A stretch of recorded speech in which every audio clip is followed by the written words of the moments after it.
Welcome on Mohari Devi Tapadia Girls College YouTube channel. In this class we will talk about literary device, a literary term and a figure of speech, and the literary device name is irony. Irony is a literary device. The term irony entered the English language in the 16th century from the French word ironie. Okay, and before that from the Latin word ironia. Irony is a form of figure of speech in which the person delivering the ironic statement says something which is completely opposite to what they mean or what the reality of the situation is. इसका जो literal meaning है वो ये है, irony is a form of figure of speech. ये एक figure of speech की form है in which जिसमें the person delivering the ironic statement, कोई person जो होता है वो किसी को ironic statement देता है, says something which is completely opposite, कुछ ऐसा बोलता है जो completely opposite होता है किसके, to what they mean or what the reality of the situation is. कि सिचुएशन की रियलिटी के जो बिल्कुल डिफरेंट होता है और लिटरल मीनिंग के जो बिल्कुल डिफरेंट वर्ड कुछ बोला जाता है वो होती है आयरनी. आई थिंक आपको आयरनी की डेफिनेशन क्या है ये समझ में आ गई होगी कि जो आयरनी है वो एक लिटरेरी डिवाइस है, एक फिगर ऑफ स्पीच का फॉर्म है और ये जो टर्म है ये इंग्लिश लैंग्वेज में 16th सेंचुरी में आई थी. जो हमारा एलिजाबेथन एज था, जिस टाइम शेक्सपियर के प्लेज लिखे गए उस टाइम आपको देखने को मिलेगा कि शेक्सपियर के जो भी ड्रामाज हैं उनमें बहुत सारे ironic words, ironic lines, ironic situation का यूज़ हुआ है. ठीक है, और ये जब फ्रेंच में था तो इसका आयरनी IRONIE स्पेलिंग थी और उसके बाद ये लेटिन में आया जिसका आयरोनिया IRONIA ये स्पेलिंग थी, ये वर्ड है. उसके बाद में इंग्लिश में आयरनी वर्ड से आ गया. सो अब हम इसको इन डिटेल अगर देखें तो मैं आपको थोड़ी सी इसकी डेफिनेशन बता देती हूँ आयरनी की. देखो, आयरनी हिंदी में अगर मैं आपको बताऊँ इसका लिटरल मीनिंग क्या है. लिटरल मीनिंग यही है कि अगर हम किसी बात को जैसे गुड का मीनिंग आपको लिटरल मीनिंग सबको पता है, अच्छा. गुड मीन्स अच्छा. बट अगर कोई लड़का गंदा है ना, तो अगर हम उसे ये बोलने के बजाय यू आर बैड बॉय की बजाय हम बोल दें you are good boy, it means हम उसके साथ आयरनिक स्टेटमेंट दे रहे हैं, हम उसको आयरनिक वे में बोल रहे हैं. आपको आई होप समझ आ गया होगा कि आयरनी का मीनिंग क्या है. आयरनी का मीनिंग यही है कि हम उसके लिटरल मीनिंग से अगर कुछ और अपोजिट कुछ बोलते हैं बात, दैट मीन्स हम आयरनी यूज़ कर रहे हैं. अब इसका हर जगह अलग अलग यूज़ है. देखो, as a literary device, irony is often misunderstood, although many of us learn about ironies in our high school English classes through works of theatre like Shakespeare's Romeo and Juliet or Sophocles' Oedipus Rex. Many people feel unsure of what irony means or how to use it correctly, but when deployed with skill, irony is a powerful tool that adds depth and substance of the piece of writing. Piece of writing में इसका बहुत ज़्यादा use होता है. The definition of irony as a literary device is a situation in which there is contrast between expectation and reality. इस irony में क्या होता है, contrast हो जाता है, expectation और reality के बीच में contrast हो जाता है. जैसे expectation है हमारा किसी से, suppose मैं किसी क्लास में पढ़ा रही हूँ, मुझे किसी स्टूडेंट से, मेरे स्टूडेंट से ये एक्सपेक्टेशन है कि वो क्लास में उसका फर्स्ट रैंक आएगा, बट एग्ज़ाम में वो फेल हो जाता है. इट मीन्स वो आयरनी हो गई, वो बिल्कुल अपोजिट हो गया उसके. मैंने सोचा फर्स्ट रैंक का और बिल्कुल अपोजिट कि वो फेल ही हो गया. कि ये एक बहुत अच्छा एग्जाम्पल आयरनी का. यहाँ क्या है, एक आयरनी हो गई. सो हम देखते हैं the definition of irony as a literary device is a situation in which there is contrast between expectation and reality. For example, the difference between what something appears to mean versus its literal meaning. What something appears to versus literal meaning.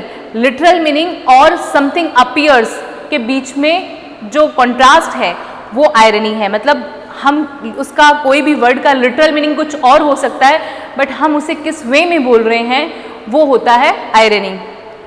Irony is associated with the both tragedy and humour. और ये दोनों जगह use हो सकती है. हम किसी tragedy में भी यूज़ कर सकते हैं और ह्यूमर में भी यूज़ कर सकते हैं. ट्रेजेडी आप सबको पता है एक दुख वाली कथा. ह्यूमर मीन्स जहाँ आपको पढ़ के कुछ फन जैसा फील हो, कुछ हंसी मजाक वाला फील हो, वो ह्यूमर है. तो हम दोनों जगह आयरनी का यूज़ कर सकते हैं. आयरनी के स्टेटमेंट हम दुख की कोई ट्रेजेडी हम अगर लिखते हैं या पढ़ते हैं वहाँ भी हमें देखने को मिलेगी और ह्यूमर में भी देखने को मिलेगी. ठीक है. The term irony entered the English language in the 16th century and comes from the French irony and before that from of Latin ironia All these terms originated from the ancient Greek stereotypical character known as Aaron. An Aaron figure brings down his opponent by understanding his abilities, thus engaging in type of irony by saying less than what he means.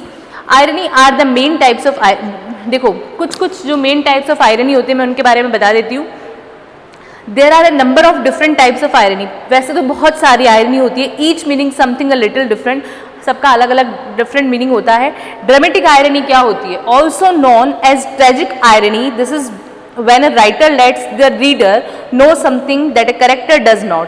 देखो dramatic irony में क्या होता है? Also known as tragic irony. Dramatic irony को tragic irony भी बोलते हैं. जो ड्रामेटिक आयरनी होती है उसको ट्रेजिक आयरनी भी बोलते हैं. This is when a writer, ये तब होता है जब एक writer let's the reader know something that a character does not. हम ड्रामेटिक आयरनी का मीनिंग ये हो गया इन शॉर्ट, हमें कैरेक्टर दिखेगा बहुत अच्छा, ठीक है, अगर हम ऑडियंस हैं, हम रीडर हैं, अगर हम कोई प्ले पढ़ रहे हैं, ड्रामा पढ़ रहे हैं या उससे देख रहे हैं तो हमें क्या फील होगा? जो कैरेक्टर है वो कोई अच्छा है. बट वो अगर बिल्कुल, हमें ऐसा कई बार मिलता है कि कुछ कैरेक्टर अच्छा दिखेगा स्टार्टिंग में, बट आपको पता चलेगा कि लास्ट में जो विलन है वही वो निकल रहा है, जो अच्छा कैरेक्टर वो विलन ही निकल रहा है. ये क्या है? ये एक ड्रामेटिक आयरनी है. हमें एक्सपेक्टेशन क्या था कि वो कैरेक्टर अच्छा होगा, बट हुआ क्या? उसका बिल्कुल अपोजिट हो गया, वही विलन बन गया. इट मीन्स यहाँ ड्रामेटिक आयरनी है. सो ये होती है ड्रामेटिक आयरनी. अब हम पढ़ते हैं आगे. लेट्स सी.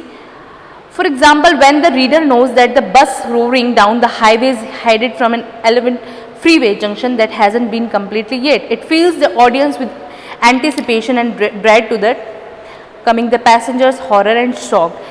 अब हम पढ़ेंगे situational irony. This is at play when an expected outcome is subverted. For example, O. Henry's classical tale, The Gift of the Magi. A wife cuts off her long hair to sell it in order to buy her husband a chain for his prized watch. Meanwhile, the husband has sold his watch in order to buy his wife a comb of her hair. The situational irony comes from each person not expecting to have their gift be undercut by the other section. अब situational irony क्या होती है? हमने पढ़ ली dramatic irony क्या है. Dramatic irony में अगर हम कोई प्ले या ड्रामा देखते हैं या उसे रीड करते हैं तो हमें फील होगा कि जो कैरेक्टर है वो अच्छा है, बट उसका बिल्कुल अपोजिट हो जाए, हमें लास्ट में पता चले कि वही विलन है. इट मीन्स वहाँ ड्रामेटिक आयरनी हो गई. अब है सिचुएशनल आयरनी. सिचुएशनल आयरनी का एक अच्छा एग्जाम्पल ये है, हमने ओ हेनरी की हमने जो है एक शॉर्ट स्टोरी पढ़ी थी, द गिफ्ट ऑफ मजाए, हमारे सेकेंड ईयर में ही है, तो MDS यूनिवर्सिटी सिलेबस में. उसमें क्या था? उसमें जो डेला होती है वो क्या करती है? अपने लंबे बालों को कटवा देती है. क्यों कटवा देती है? Because she wants money to buy a gift for her husband. उसको अपने हस्बैंड के लिए गिफ्ट बाय करना है और उसके पास जो सेविंग है वो कम पड़ रही है, तो वो अपने लंबे बालों को कटवा देती है और अपने हस्बैंड के लिए वॉच जो है हस्बैंड के पास उसकी चेन लेना चाह रही है ताकि वो हस्बैंड उस वॉच को यूज़ कर सकें. बट यहाँ जो हस्बैंड है वो भी सोच रहा है दैट मुझे भी कुछ गिफ्ट देना चाहिए वाइफ को, तो वो अपनी वाइफ डेला के लिए कॉम लाना चाह रहा है क्योंकि उसको लगता है कि उसके बाल बहुत खूबसूरत हैं और उसके खूबसूरत बालों को कॉम करने के लिए वो बेचारी रोज परेशान होती है अपने बालों को सुलझाने में, है ना, सुखाने में, और उसको ये लगता है इसलिए वो उसके लिए कॉम लेना चाहता है. बट होता क्या है? वो अपने बाल को कटवा देती है बिकॉज जो है अपने हस्बैंड के लिए चेन लेना चाह रही है वॉच की, और वो अपनी वॉच को बेच देता है, सेल कर देता है बिकॉज वो कॉम लेना चाह रहा है अपनी वाइफ के लिए. सो यहाँ क्या है? सिचुएशनल आयरनी है. यहाँ दोनों को ही नहीं पता है कि उनकी जो गिफ्ट लाई हुई है वो बिल्कुल वेस्ट हो गई है, उसका कोई मीनिंग नहीं निकला, क्योंकि जिस वाइफ के लिए वो कॉम लेके आया है वो वाइफ अपने बाल ही कटवा चुकी है, तो अब कॉम का क्या यूज़. और जिस हस्बैंड के लिए वो वॉच की चेन लेके आई है वो हस्बैंड अपनी वॉच ही बेच चुका है, तो उस चेन का क्या यूज़. तो यहाँ हो गई सिचुएशनल आयरनी. ये एक बहुत अच्छा एग्जाम्पल है सिचुएशनल आयरनी का. आई होप आपको समझ में आया होगा सिचुएशनल आयरनी कैसे हो गई. अब हम बात करते हैं नेक्स्ट वर्बल आयरनी पे. This is a statement in which the speaker means something very different from what he or she is saying. Think of the night of Monty Python and the Holy Grail. With both his arms sliced off, he says, "It's just a flesh wound." It is ironically, comically underlying the severity of his journey. अब verbal irony में क्या होता है? Verbal irony में अगर हम कोई बात बोलते हैं, जैसे मैंने आपको स्टार्टिंग में एग्जाम्पल बता दिया था कि कोई बोलता है, कोई आपसे पूछे कि आप कैसे हो, है ना, हाउस यू, और आप बहुत ज़्यादा परेशान हो, किसी काम में बहुत ज़्यादा लगे हुए हो और आप बोलो नहीं मैं बिल्कुल फ्री हूँ और मैं बिल्कुल अच्छा हूँ, इट मीन्स आप वर्बल आयरनी कर रहे हो उस पर।